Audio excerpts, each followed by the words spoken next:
Hotel में ना एक बाबा जी बर्तन मांजते थे, बूढ़े आदमी थे, 70 साल के करीब उम्र थी। उनका एक बेटा था, एक बहू थी, एक पोता था, लेकिन वो बेचारे बेटा बीमार रहता था तो लिहाजा वो खुद मजदूरी करते। कहते हैं एक दिन वो बाबा जी मेरे पास आए, कहने लगे मेम साहबा 2-4 दिन की छुट्टी चाहिए। तो मैंने कहा खैरियत है? कहने लगे मैडम मेरा बेटा फौत हो गया। बेटा, आपको पता है बाप का जनाजा पढ़ना आसान है, बेटे का जनाजा उठाना बड़ा मुश्किल काम।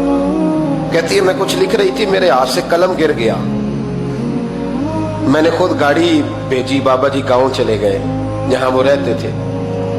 कहती 2-3 दिन के बाद मैं और मेरा शौहर गए तो रास्ते में हम बातें कर रहे थे कि क्या ताज़ियत करेंगे, एक ही बेटा था, कोई रिश्तेदार भी नहीं, तो उसकी तो कायनात उजड़ गई, किन लफ्जों से उसे ताज़ियत क्या कहेंगे। कहते जब हम गए तो वो टूटी हुई चटाई पे बैठा था, कुछ लोग करीब थे, हमने जाके कहा बाबा आप मुसलमान हैं, हम आपको क्या नसीहत करें, एक ही बेटा था, कि किस तरह करके हम आपको तसल्ली दें। तो कहते उसने आंखें खोली, बूढ़ी आंखों में ईमान की रोशनी, कहने लगा बीबी क्या ताज़ियत की बात करती हो, मैंने को पैसे जमा करा के बेटा लिया था, खुदा ने फजल से दिया था, अदल से ले गया है, मैं अपने रब के फैसले में बड़ा राजी हूं। अल्लाहु अकबर।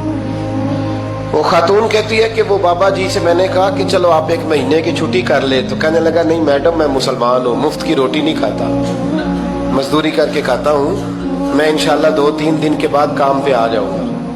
कहती वो चंद दिनों के बाद आ गया, अल्लाह की कुदरत के अभी 2-3 माह गुजरे थे, फिर आया, मैडम छुट्टी चाहिए कुछ दिनों की। मैंने कहा खैरियत है? कहने लगे वो मेरी बहू भी हार्ट अटैक से फौत हो गई। कहते अब मैं भी तड़प गई और ईसाई हो कि मेरी आंखों में आंसू आ गए। मैंने कहा घर का दरवाजा बंद हो गया, अब ये बेचारा क्या करेगा। वो अपने शौहर के गम में हार्ट अटैक से फौत हो गई।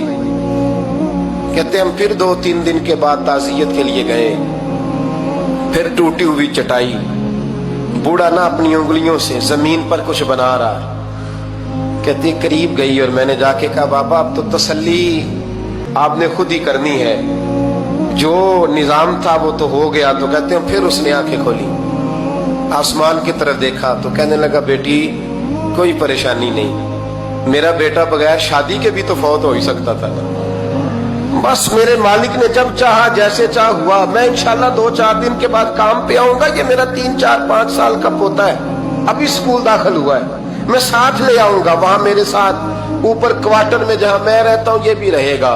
कभी कभी मैं देखती छत पे खड़े होके कि दादा घोड़ा बना हुआ है और पोता सवारी कर रहा है, वो सवेरे उठता उसको स्कूल छोड़ के आता, शाम को लेके आता, प्यार करता, मोहब्बत करता।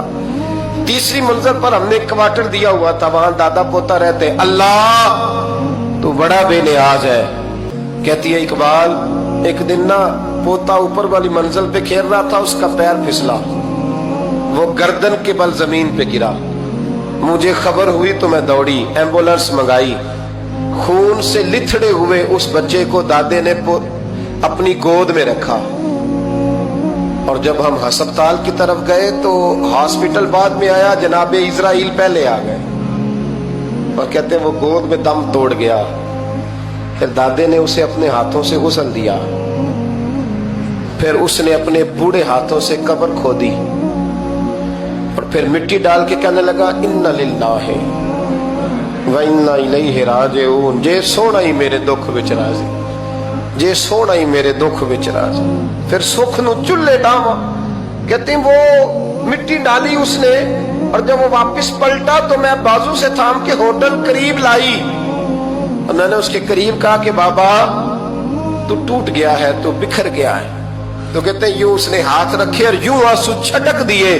कहने लगा मैडम क्यों क्यों, मेरे अंदर कोई अकीदा नहीं, मैं कोई लवारस हूं, मेरा कोई रब नहीं, मैं क्यों परेशान रहूंगा, मैं तो पका हुआ फल हूं, थोड़े दिन गुजरे के कब्र में जाऊंगा और जब जन्नत में जाऊंगा तो अल्लाह मेरी बेटे से भी मुलाकात कराएगा, मेरे पोते से भी मुलाकात कराएगा, मेरा रब सारी मुलाकातें करा देगा, मैं अपने अल्लाह की रजा पे बड़ा राजी हूं।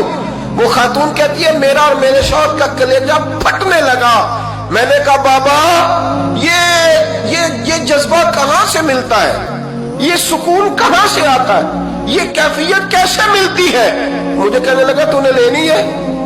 میں نے کہا، تو کہنے لگا تو بھی گنبد خضرا والے نبی کا کلمہ پڑھ جا، اللہ تجھے سکون عطا کرے۔